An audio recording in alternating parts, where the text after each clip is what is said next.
Hello, everybody. Um, I was looking on the YouTube Studio app today for video ideas, and I saw that people were searching for wholesome book recommendations. Um, Unfortunately, I don't have a lot of those. But what I do have, and what I thought might be fun to talk about, was some not so wholesome book recommendations. I am not a reader of smut, so there won't be any of that stuff going on.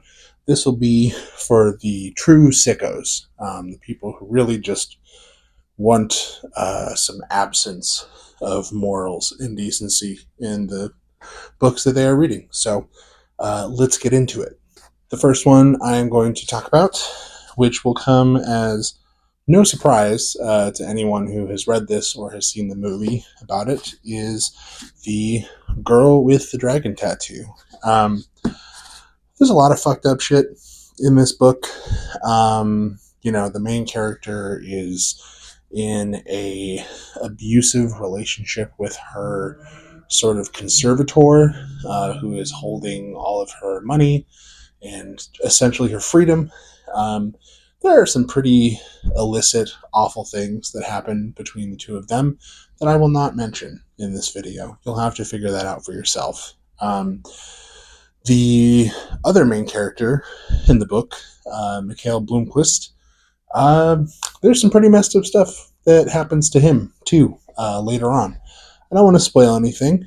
If you don't know, this book is essentially about a journalist who is going to try to uncover the mystery of a missing girl from this incredibly rich family in Sweden. There is a lot of, let's say, sympathy for certain dead world leaders going on in that family. So there's some messed up stuff going on there. Um, this one, if you want to just feel icky and gross, but also to indulge in a page turner, great choice. And the sequels, at least the first two, are, if not equally as messed up, just as much fun. So, yeah, definitely a good choice. My friend got me this edition along with the two others that he just found at Goodwill. And it's like these cool hardcovers. So there's that. Girl with the Dragon Tattoo by Stieg Larson. Dig into it. The next book that I'm going to talk about is Ninth House by Leigh Bardugo. Leigh is a pretty incredibly popular author at the moment. She wrote the Shadow and Bone series. She also wrote Six of Crows, which I think is related to that, but I don't know for sure. And then she's got this, Ninth House, and it has a sequel called Hellbent, and they are definitely for adults. Again, I don't want to spoil too much. What I will say is the book follows a young woman who has a checkered past. She has some, trauma. She's got some maybe substance abuse issues, hanging around with all the wrong folks, that kind of thing. And she gets pulled into Yale, an Ivy League school in America. And the reason she gets pulled in there is because they found out that, hey, this lady can talk to ghosts. She can see them. And it just so happens that Yale has a whole slew of secret societies. And not only that, there is an entity that oversees all of those secret societies. And what they want is for her to join that organization and help them sort of keep track and monitor these secret societies and kind of what they're up to at the college. Because they don't want anything too seedy or awful to kind of, go on and or leak out to the public. There's some gross stuff in this. It's a very good book. It's definitely a page turner. It is one of those books where like shit is going wrong all the time. The main character is in sort of constant stress, and it can be a bit of a bummer. But with that said, I would describe this as like fucked up Harry Potter for adults. So if you want to stay away from, the ickiness of J.K. Rowling and trade that in for the ickiness of the subject matter going on here, great idea. Excellent idea. Just because you watch a horror movie or read a messed up book doesn't mean that you are messed up. It just means that you have a wide and generous palette. So keep on being you. The next book I am about to show you is by one of my favorite authors. This is my favorite book by him. And if you've read this book, chances are you either really loved it or you really hated it. I think the main complaint with this book is that it is too long. It is rather long. But there's also some kind of sus things that happen in this book. The book in question is 1Q84 by Haruki Murakami. I'm a big Haruki Murakami fan. I really enjoy his sense of surrealism and kind of otherworldliness that he brings to his stories. There's a lot of kooky stuff, you might say, that happens in Haruki Murakami books. There's also some kind of gross stuff that happens in Haruki Murakami books. Even as a fan, I can admit that. And I think that if you have a distaste for, women in his books being written a little too simply, we'll say, there is definitely some oogling and some objectification that goes on. Not a great look, but that's not what you're there for. You are there for all the other stuff going on in the book. But I will say, even though this is my favorite of his books, mostly because of everything else going on, aside from what I'm about to talk about, there's some things that are a little hard to look past for some people. Some things that happen in this book include, I don't even want to say it out loud. You might have to just go look it up yourself, but there's definitely some inappropriate kind of sexual relationship stuff going on here. There's murder. There is a cult that perpetrates some pretty awful things. There's really just a lot of gross stuff happening in here. With that said, I highly recommend it. It's so good. It's an incredible book. If you're not someone who is grossed out by stuff that you read, if you're someone that understands that just because some morally questionable things are happening in a story doesn't mean that the author condones those things, I think you'll get a lot out of this. And I think you'll get a lot out of his other books too. So, if you want to try something out, if you have a lot of time to commit, this is a great book to get into. I wouldn't necessarily recommend it as your first Haruki Murakami book. I might go with Norwegian Wood, Wind Up Bird Chronicle, Kafka on the Shore.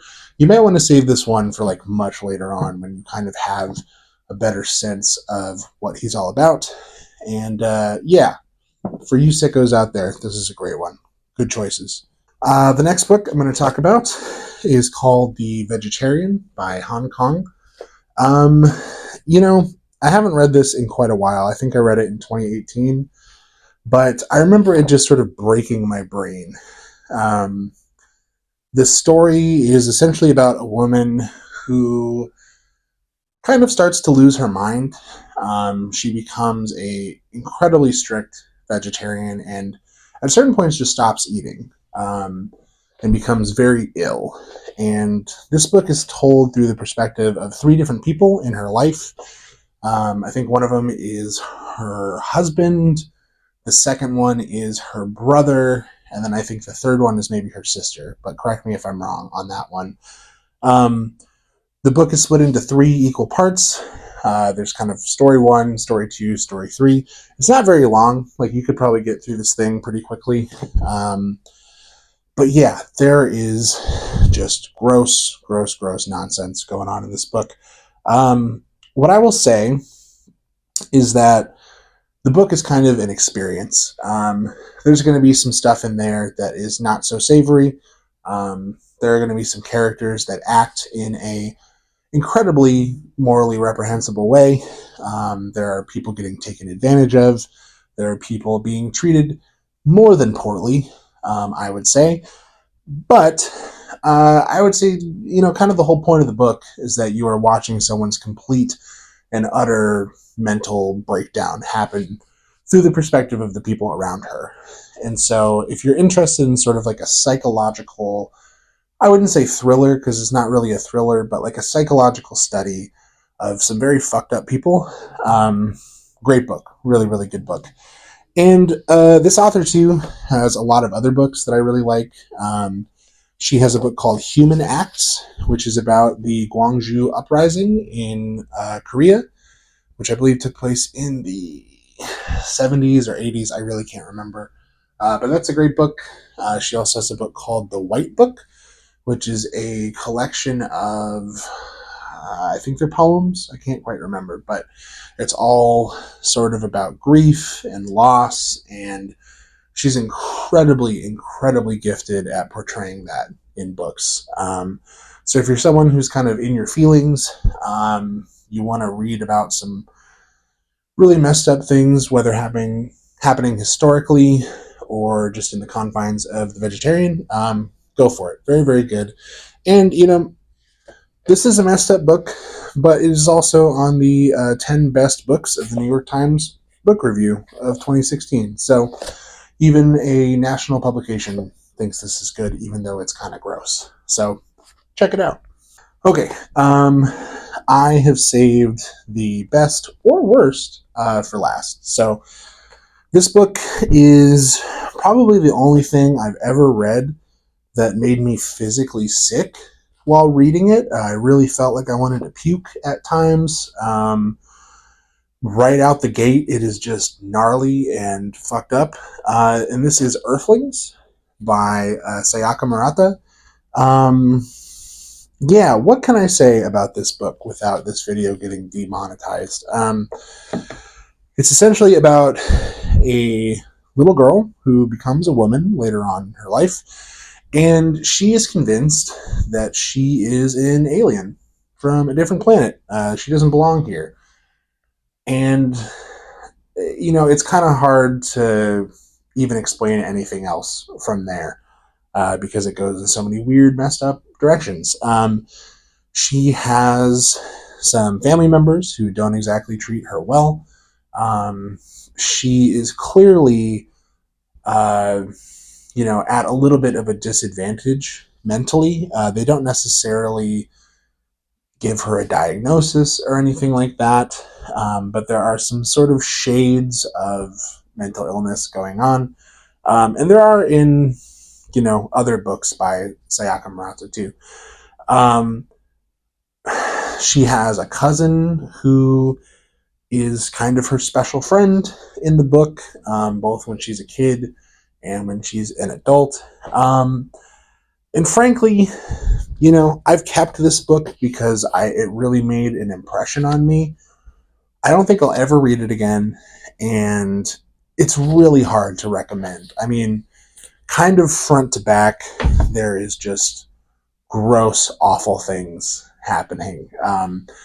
Really, the only people I ever recommend this to are people who are into like horror movies and horror books, or people who just really enjoy kind of like psychologically taxing works of art. And if you're into that, this is a great book. If you're not, if you're someone who is into like, I don't know, books about like fairies fucking each other or whatever, this is not for you. This is for I don't even know who, frankly. But with that said, she's an incredibly talented writer. You should check it out. Like, if you're already watching this video and you're looking for kind of not so wholesome books to check out, this was kind of like what takes the cake for me. So, yeah, I won't really say much more than that. Actually, no, I will say one more thing. The climax of this book, kind of like the last 50 pages, is specifically what made me want to puke and throw up all over the place. I kind of couldn't even believe what I was reading, frankly. It was engrossing, to say the least.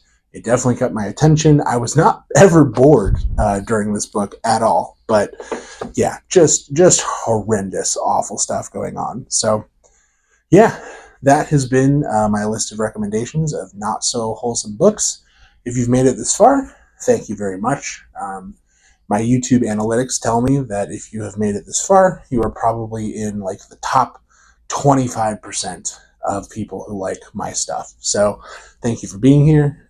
Check out some of my other content while you're here if you want. I talk quite a lot about this guy.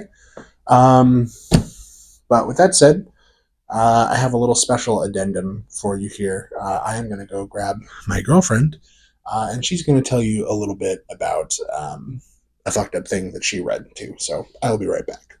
Um. Hold it down. Okay. Should I quote it? Should I read it? What's the book? Smutty short sex stories and erotic romance tales. Do you know the author?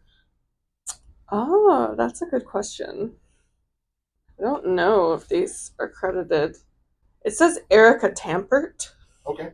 but I don't know if there's multiple authors. It kind of seems like there's multiple authors. Okay. Well, it's exactly like that old Vine. It just, yeah, it definitely took me out of the moment. It says, the lewd sound of his fingers sliding through her soaking folds was like listening to a pot of mac and cheese being stirred. Oh my god. Yeah, so that kind of took me out of the moment. That's all, folks. Thanks for watching.